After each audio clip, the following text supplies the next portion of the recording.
Okay, for 65, they want you to determine whether lines 1 and 2 are parallel, perpendicular, or neither one, or neither one. So remember, we talked about this in class. We need the slopes to determine this. So we need to find slope 1. Let me put the marker on. The slope, I'll start with this point right here. So it's going to be the difference in the y's minus the difference in the x's. So that gives me 6 over 9, 2/3 when you reduce it. Do the same thing for line 2, the slope for line 2. For this one, I guess I can just start with this one right here. So, I mean, it doesn't really matter which one you start with, you just have to be consistent. 7/3 minus -1 divided by 5 minus 0.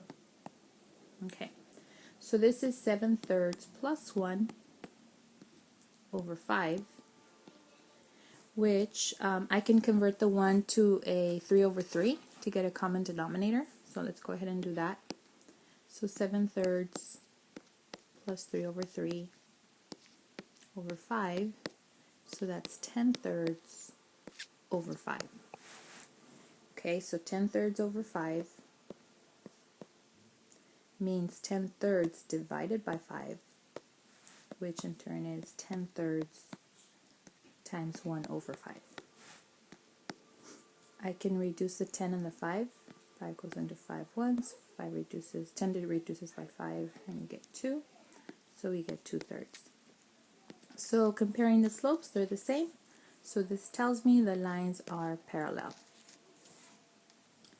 Okay, so for number 70, they give you a point and a line, and your job is to find an equation in slope-intercept form of the line that passes through this point, and both, we have to write two lines actually, one that is parallel to this line going through this point, and one that is perpendicular to this line going through that same point.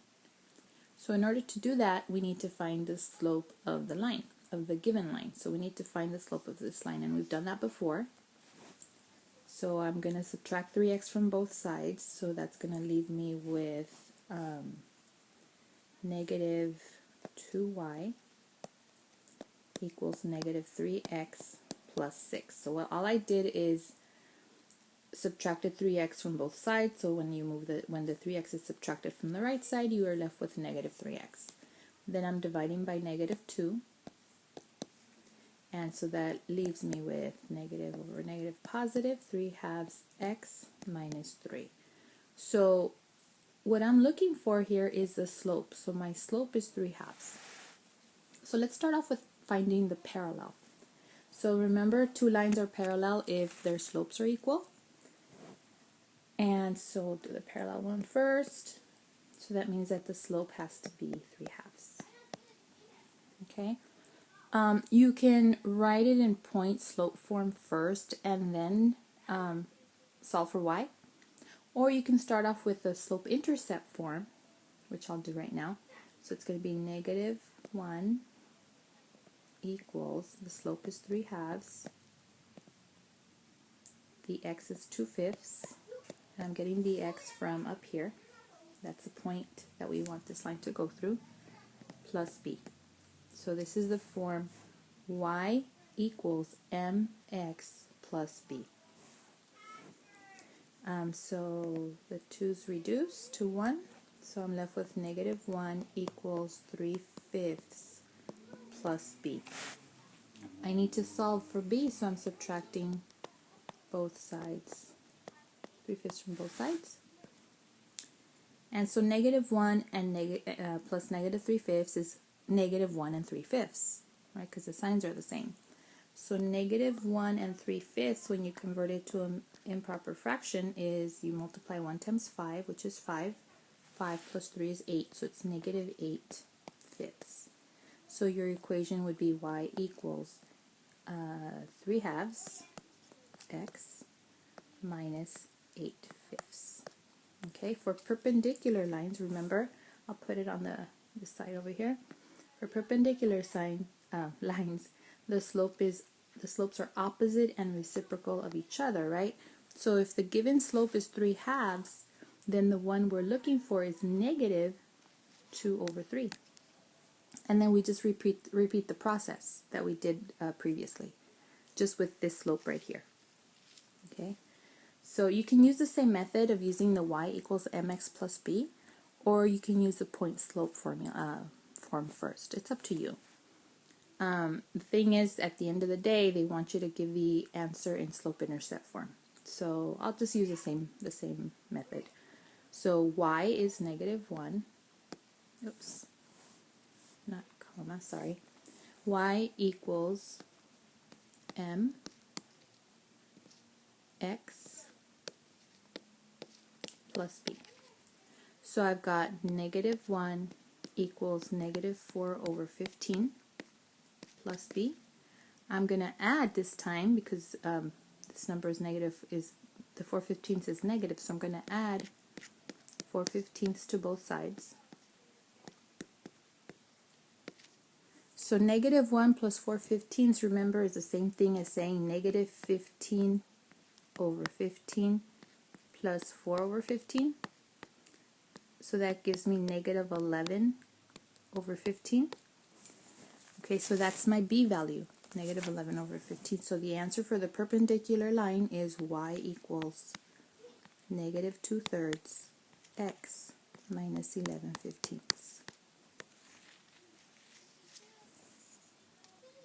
Okay, for 75, it's the same instructions as 70. They want two lines, equations of two lines, one parallel to this one and the other one perpendicular to this one, going through that point.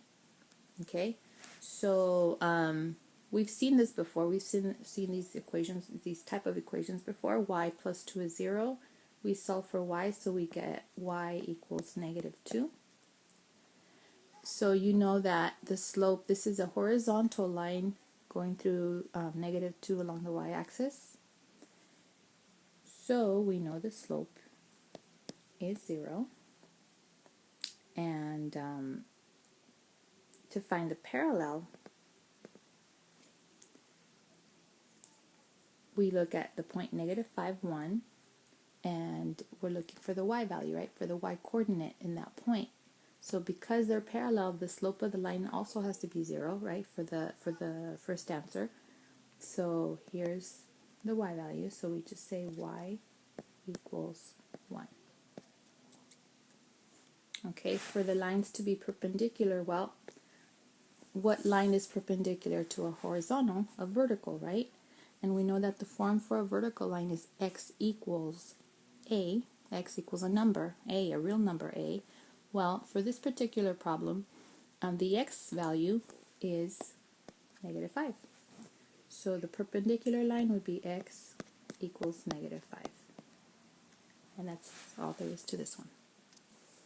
Okay, so for number 80, they give you a graph of two lines, that are perpendicular to each other. They tell you that the equation of line 1 is this one right here, and the point -3,5 goes through equation, or is on equation y2, so you need to find the equation of line 2 in slope-intercept form. So we need a slope, right? Because we have a point, we need a slope for that line.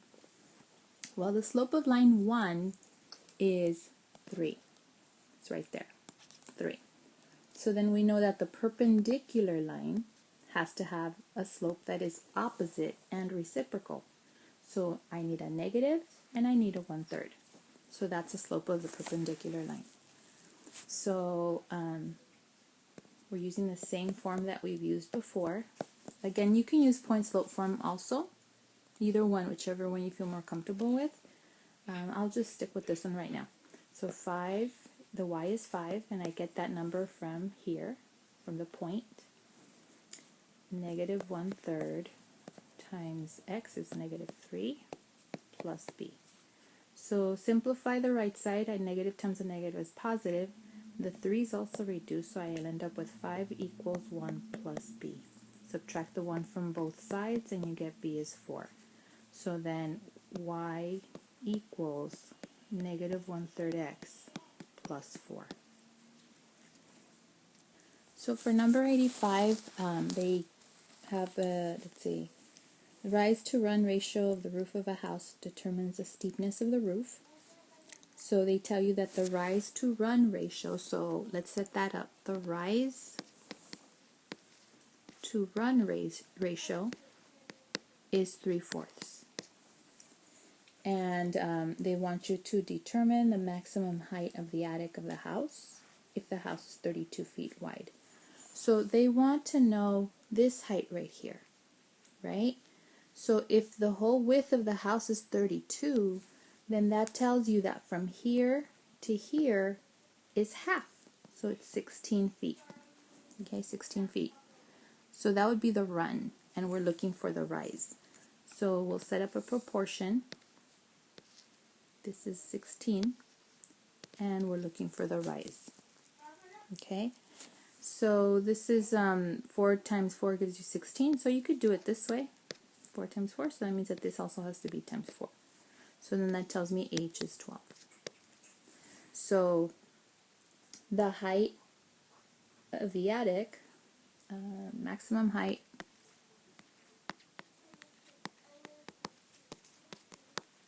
of the attic, whoops, all right, of the attic is 12 feet.